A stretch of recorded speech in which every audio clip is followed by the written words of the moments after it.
বিসমিল্লাহির রহমানির রহিম। আসসালামু আলাইকুম। দেশ বিদেশের যারা আমার লাইভটি শুনতেছেন সবাইকে শুভেচ্ছা জানাচ্ছি। এই মুহূর্তে বাংলাদেশ তথা বহির্বিশ্বের রাজনীতিতে সবচেয়ে বেশি যে কথাটি প্রচলিত হচ্ছে, আগামী 31 ডিসেম্বর বাংলাদেশে কী হতে যাচ্ছে। আগামী 31 ডিসেম্বরে বাংলাদেশকে বর্তমানে যারা অবৈধ বাংলাদেশের ক্ষমতার মসনদে রয়েছে, তারা আগামী 31 ডিসেম্বর বাংলাদেশের ৭২ যে সংবিধানটি রয়েছে, বাংলাদেশের যে মুজিববাদী সংবিধানটি রয়েছে সেটাকে তারা বাতিল করে ২০২৪ সালে পাকিস্তানবাদী জঙ্গিবাদী একটি সংবিধান তারা রচনা করতে চায়, বা সেটাকে তারা বাতিল ঘোষণা করতে চায়। মানে সেটা কথা হলো ১৯৭১ সালের মুক্তিযুদ্ধে যে বাংলাদেশকে পুরো স্বীকার করেই বাংলাদেশকে তারা পাকিস্তান রাষ্ট্র হিসেবে ঘোষণা করতে চায়। এই মুহূর্তে যারা ক্ষমতার মসনদে রয়েছে তারা সবাই আমরা জানি, বর্তমানে ১৯৭১ সালে যে মহান মুক্তিযুদ্ধের বিরোধী শক্তি বিএনপি জামাতের যে রাজাকারের শক্তিধর বংশধর এই মুহূর্তে বাংলাদেশের ক্ষমতার মসনদে অবৈধভাবে রয়েছে। আমরা দেশের প্রত্যেকটি মানুষ এই মুহূর্তে একটি অনিশ্চয়তার মধ্যে দিন কাটাচ্ছে। দেশের কোথাও কোনো শান্তি নেই, কোনো শৃঙ্খলা নেই। একজন মানুষ তার ঘরের মধ্যেই নিরাপদ নেই। এবং বর্তমানে যারা অবৈধভাবে ক্ষমতার মসনদে রয়েছে তারা ইতিমধ্যে কয়েকটি গ্রুপে বিভক্ত হয়ে গেছে। ৩১ তারিখ যে বৈষম্য বিরোধী ছাত্র আন্দোলনের নামক যে কিশোর গ্যাংয়ের সদস্যরা যে ঘোষণাপত্রটি তারা দেবে, সেটার সাথে বর্তমান যে অবৈধ ইউনূস সরকার রয়েছে তারা সেটার সাথে একমত নয় বলে ইতিমধ্যে জানিয়েছে।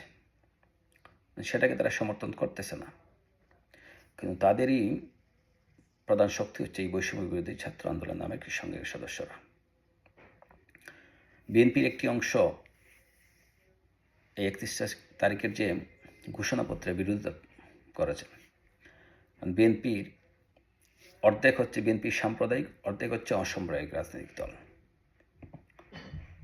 কিন্তু বিএনপি বর্তমানে যে সাম্প্রদায়িক একটি মৌলবাদী গোষ্ঠীকে সমর্থন দিয়ে আসতেছে, যে বর্তমান অবৈধ ইউনূস সরকারকে, সেটার মধ্যে দিয়ে তারা প্রমাণ করে তারা সাম্প্রদায়িক দল।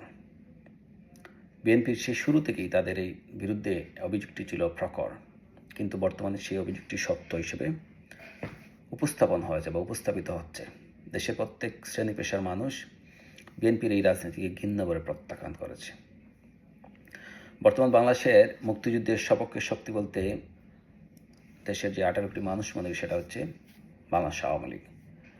বাংলাদেশ আওয়ামী লীগ একমাত্রই রাজনৈতিক দল যেটাকে অসামরিক বাংলাদেশের রাজনীতি থেকে, অসামরিক বাংলাদেশের রাজনীতি, বাংলাদেশের প্রত্যেক শ্রেণী পেশার মানুষ সমান অধিকার, যেখানে সমানভাবে থাকতে পারবে হিন্দু, খ্রিস্টান, বৌদ্ধ, মুসলিম, অন্যান্য ধর্মের প্রত্যেকটি শ্রেণী পেশার মানুষ, ধর্মের মানুষ সমানভাবে বসবাস করতে পারে।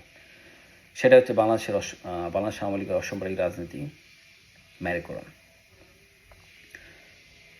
আগামী ৩১ ডিসেম্বর ১৯৭১ সালের পরাজিত শক্তিরা, বাংলাদেশে যে মহান মুক্তি পরাজিত, তারা সর্বোচ্চ চেষ্টা করবে বাংলাদেশের বুকে এই পেরেক ঢুকানোর জন্য, মানে বাংলাদেশকে পাকিস্তান রাষ্ট্র হিসেবে ঘোষণা দেওয়ার জন্য এই যে পেরেকটা আছে তারা সর্বোচ্চ চেষ্টা করবে ঘোষণাপত্রের মাধ্যমে।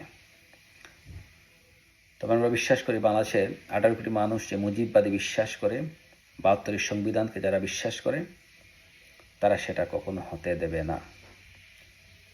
এবং আমরা বিশ্বাস করি ১৯৭১ সালে যে মহান মুক্তিযুদ্ধে পাকিস্তানে যে পরাজিত হয়েছিল, এই যুদ্ধেও তারা পরাজিত হবে।